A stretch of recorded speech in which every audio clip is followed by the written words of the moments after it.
The film Disciples in the Moonlight is a new action-packed thriller with a Christian angle. The Bible is outlawed in the United States and is replaced with a government-approved Bible. Now, a group of 7 Christians are tasked with finding ways to get the Word of God to a number of underground churches. Ephraim Graham talked with Brett Farvel, who serves as the film's producer, director, and actor.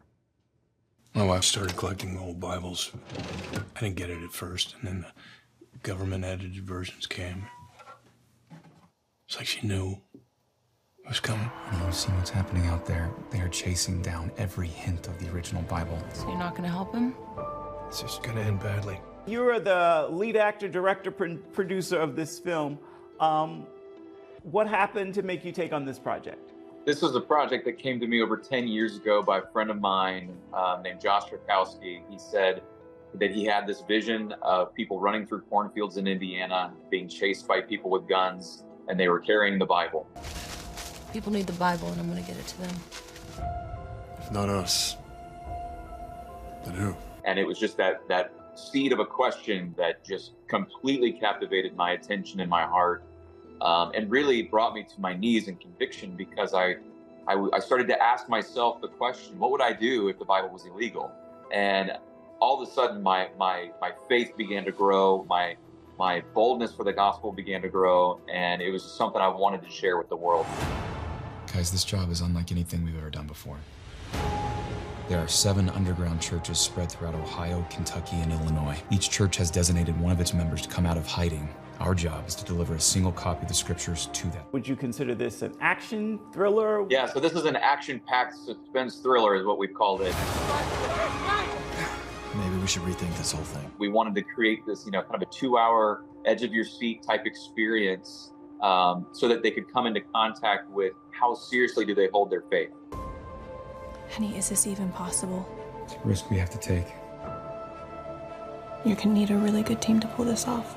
Take me back to the production of it. What was set like, the casting? A lot of overnight shoots, a lot of trying to press beyond the limits of our budget and create a compelling experience. And every day on set was just one of those, we saw miracles happen. We saw answers to prayer. We saw people rise to the occasion and elevate their talent beyond what they even thought they were capable of. And all of it was centered around everybody, the fact that everybody bought into the vision of this movie. And naturally, this is a work of fiction, but how relevant do you think this story is? Yeah, that's something that we've been dancing around for the life of this project. We have purified this country from the hateful words of the Holy Bible and replaced them with an inclusive, welcoming text. We felt convicted by this story, and we felt passionate that this is a story that could connect with people. And so we stayed faithful, and the Lord, in His divine timing, allowed certain events to start happening, even in the United States of America.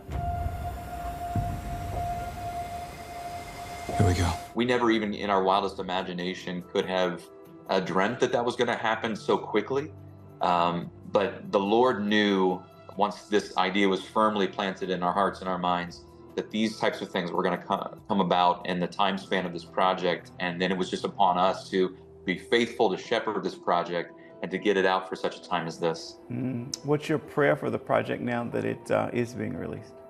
I've called this movie my love letter to the Church of Jesus Christ. I have a passion and a heartbeat for the American church to wake up, to get serious about the Word of God, to get serious about their faith.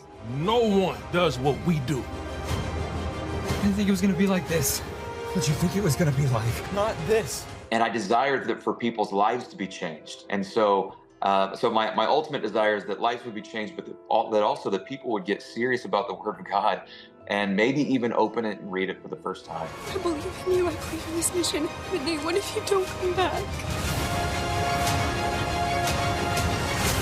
We do this tonight for the Word of God.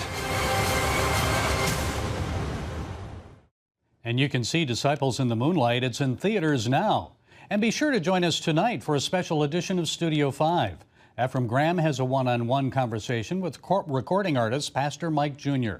He talks about his life, musical journey, and how his rich legacy has strong ties to history. You can catch the special edition of Studio 5 tonight on the CBN News Channel at 8 Eastern. And you can also watch it on the CBN News app or on YouTube.